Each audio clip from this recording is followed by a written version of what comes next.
Welcome back. In this video, we're going to talk a little bit about nuts, washers, and screws. So let's get into the different types of nuts you guys might come across.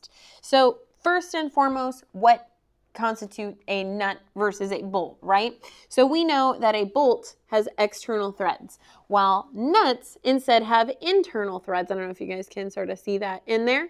So those internal threads are going to go on said bolt or stud, something that's going to have external threads. We have just your average sort of, we call these just a basic hex nut. That's really it.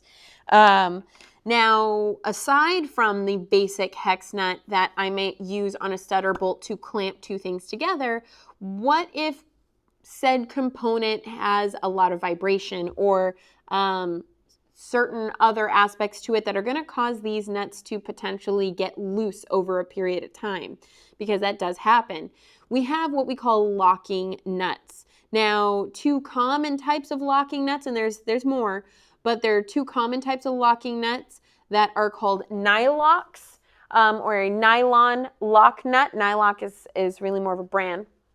And I gave you two pictures here. The picture on the right is going to, or potentially your left, I don't know how you're watching this, has a sort of layer of nylon toward the top of the nut. And that's meant to act as a, not a glue, but as the nylon goes onto the nut, this is clearly not the correct size, but if I tighten that nut onto the bolt, that nylon is actually going to sort of form fit and hug the threads, and so it's not going to come loose. At no point will you be able to by hand take that nylock off. So you're going to need a tool because of that sort of form fit. Now there are other nuts that are locking that are called deformed lock nuts. And what that means is the nut is actually slightly out of round or oval in shape in size on the inside diameter.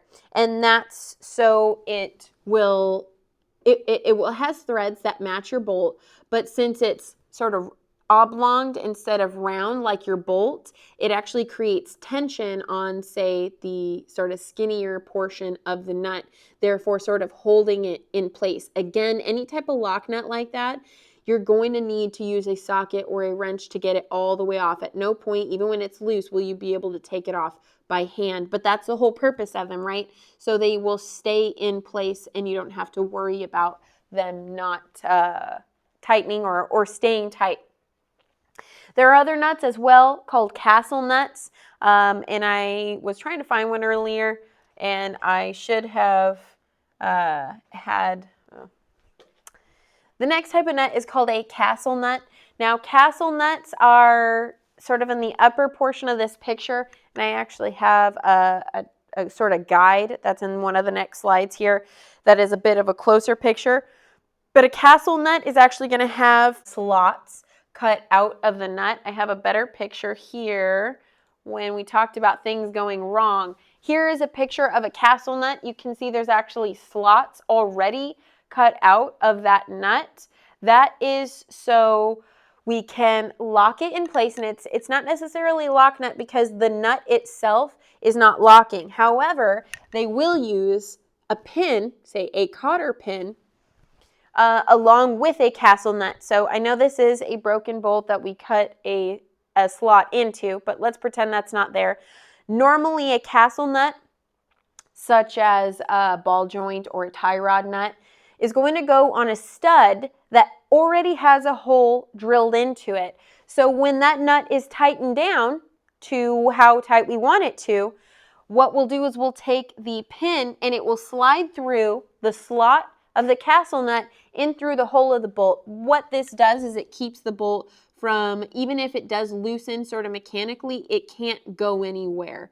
So it's important that when you are working with a castle nut that has a cotter pin in it, that you do replace that cotter pin, because if that cotter pin breaks, that nut can come off. We use these for axle nuts as well. We may use it for, like I said, a ball joint or a tie rod, because those are crucial suspension components that those nuts cannot come loose. And if they do, you are definitely going to, if you're at any speed that is decent, you're going to get into a bad accident. So that's why we use castle nuts in certain places as well. So let me fast forward back to where we were.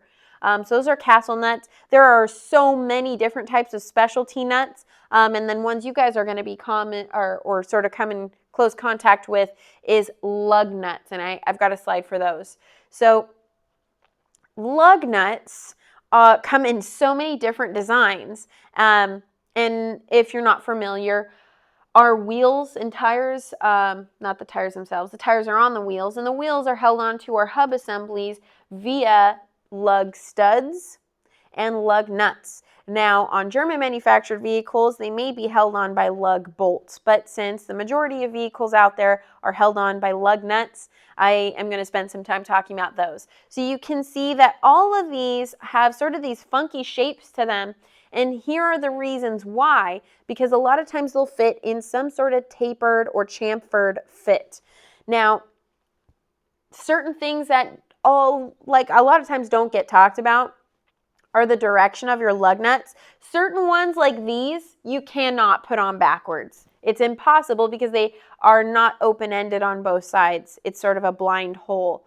Others that are an actual sort of open nut where it's open on both sides, I have seen students put lug nuts on backwards. And that's because if nobody tells you, you don't know. But if we look at a lug nut sort of close up, we can see I've got a flat side and a tapered side. That tapered side is actually going to go into centering the wheel as well as sort of keeping it tight. So if I put my lug nut on backwards where the flat side is toward the wheel and the tapered side is outward, two things. So one, the wheel will not be perfectly centered. And two, it'll cause that lug nut to come loose prematurely, and that's also not good. So lug nuts, especially if they're this style where they have an open end there, it's super important that you understand that the tapered side always goes toward the wheel so it can center the wheel. So just wanted to put that out there because that's a super common mistake that maybe not everybody pays attention to. Here are a couple pictures of examples of what we call wheel locks. So let's say you got a set of wheels that sometimes people want because they're pretty or maybe they're rare. There's a lot of people, in order to prevent theft of those wheels, that will put some sort of wheel lock. Here is an example of what a lot of factory wheel locks will look like. Honda makes ones that look just like these, and they'll have a bunch of different sets. Now, there's no guarantee that somebody can't steal your stuff. If they really want to, they will carry around, they'll go and buy all 10, 20 sets, whatever it may be, and they will just have all the keys. And you can't prevent that, but at least it will act as a hurdle for the thief to get over. They do make different ones that come with sort of a longer key. These ones you can find at your auto parts store. These are aftermarket wheel locks. The problem is yet again, there's not an infinite amount. These are not like fingerprints. There's really only a certain amount of sets, and so thieves sometimes will carry sets of wheel keys with them. But again, it does sort of act as a deterrent, just not something that's an absolute, like your wheels won't get stolen. So just keep that in mind. But if you don't already have wheel locks and you fear that they could get stolen, get yourself a set of wheel locks, and that should help you out a little bit. Here I have a sort of big list of specialty nuts, and this isn't even all of them, but it does give you a closer look at some of the commonly used nuts. Here's our slotted and our castle nuts. We've got different types of actual lock nuts. So this one actually is a toothed wheel that is going to bite into whatever it is going to tighten down onto. So here is an example of a lock nut. So one side here is the open end. Whatever you're tightening this up against, that's what your teeth are going to go up against, and it's going to sort of bite into the metal. Anything with teeth like that, you really want to be careful because it is going to damage the surface that it's tightening up against. That's kind of its purpose. That's how it locks. But let's say you're working on a really snazzy vehicle that has really nice paint in certain areas and you don't want to damage it. You don't want to use this type of lock. A nylock or a deformed lock nut might be your better route. But this is just in general some that you might come across.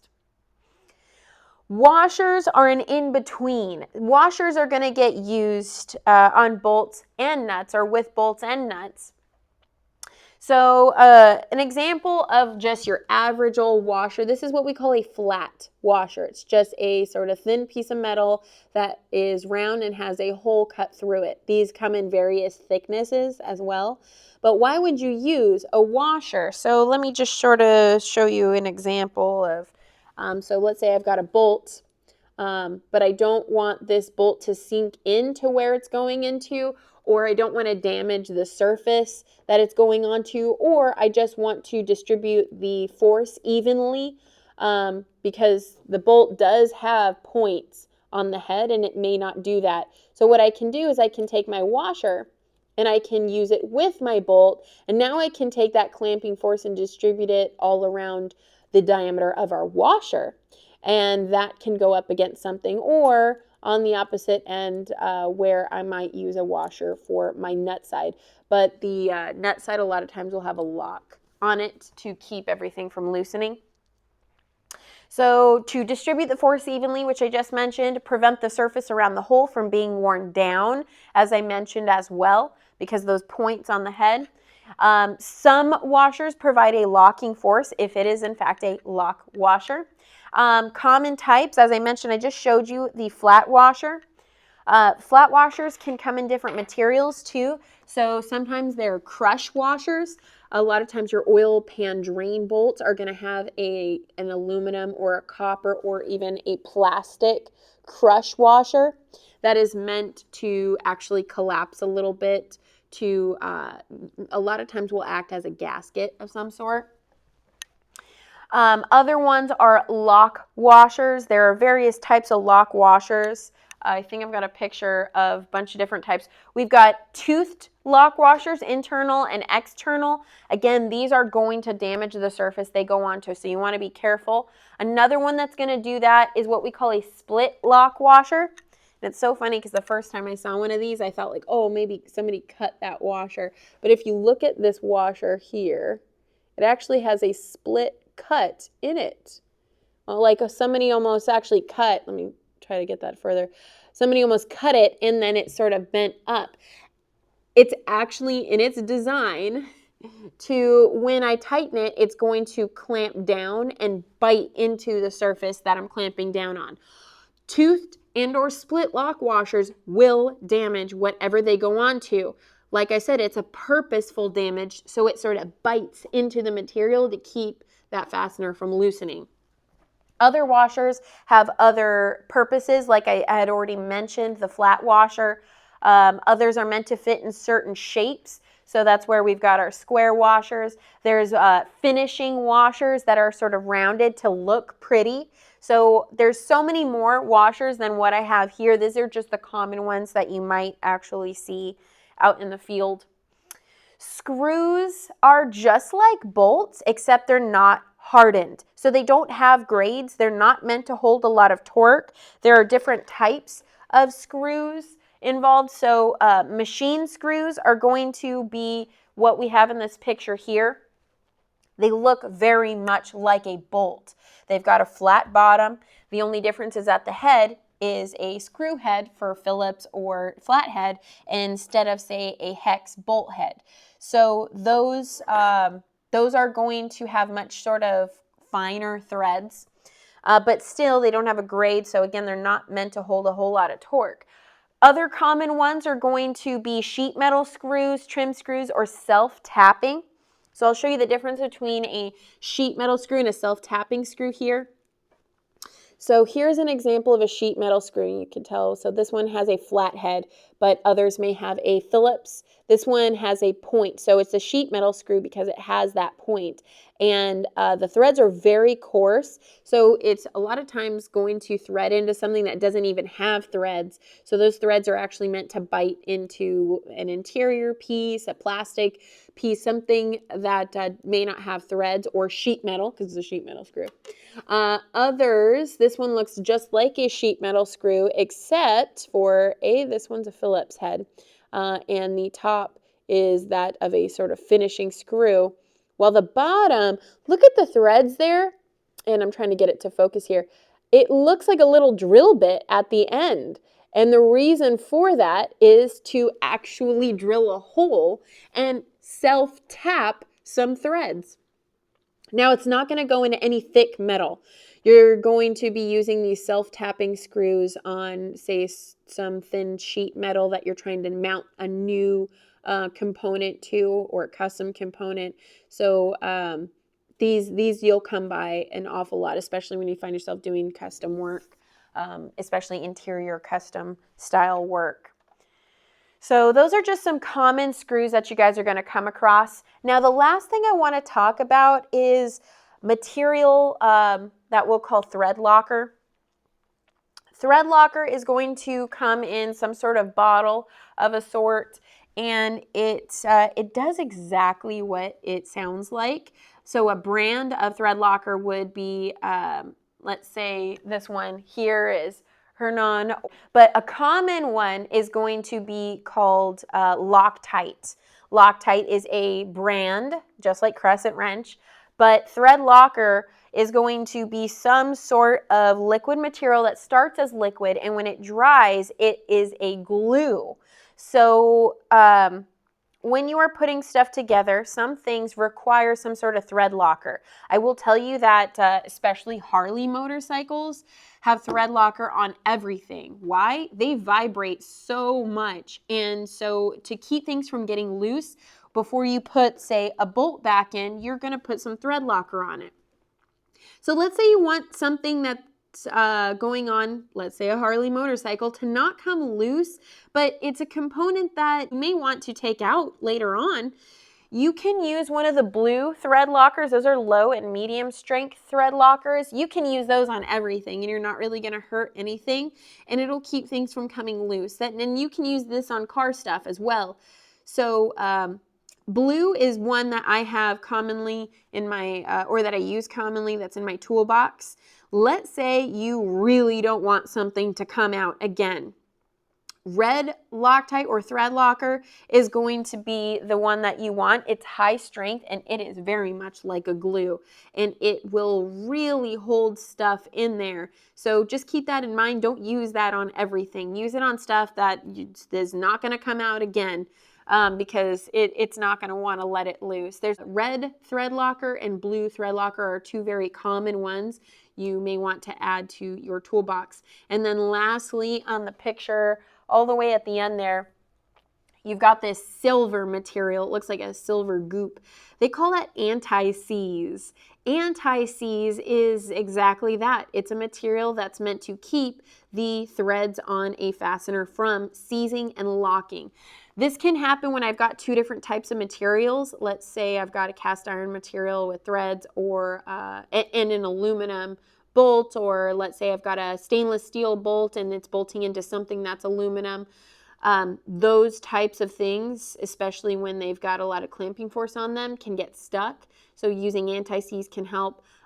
Things that are going to be subject to a lot of heat, like spark plugs, it's a good idea to use anti-seize on. Not a lot, just a little will go a long ways. Especially in newer style cars where your threads on the spark plugs are not going to get moved for, say, I don't know, 100,000 miles, and it's going to go through so many heat cycles in those 100,000 miles that they will pretty much sort of fuse themselves to the cylinder head, and they are going to be such a pain in the butt to take out. So spark plugs, it's always a good idea to just sort of dab a little bit of anti-seize on stuff, components like that. With that being said, the last thing I want to leave you guys with is this. Anytime you are torquing a fastener, a bolt, or a nut, You really would like to avoid any type of oil or sometimes even anti-seize on certain things where torque is super crucial, because any type of material that's going to make it easier for that bolt to tighten or remove friction from the threads on the bolt will give you a false torque and may cause you to over torque things. So just keep that in mind when you are using stuff like this. Just use a little bit. Threadlocker, of course, we're not talking about because that's going to lock it in, but Threadlocker can also create anything that is liquid and is sort of removing friction from the threads can act as a material that's going to affect your torque reading. So just something to keep in mind when you're dealing with really important threads like head bolts and things like that. So that concludes our fasteners video. If you guys have any questions at all, again, please feel free to email me or write them down, and we'll talk about them in our Zoom session this week.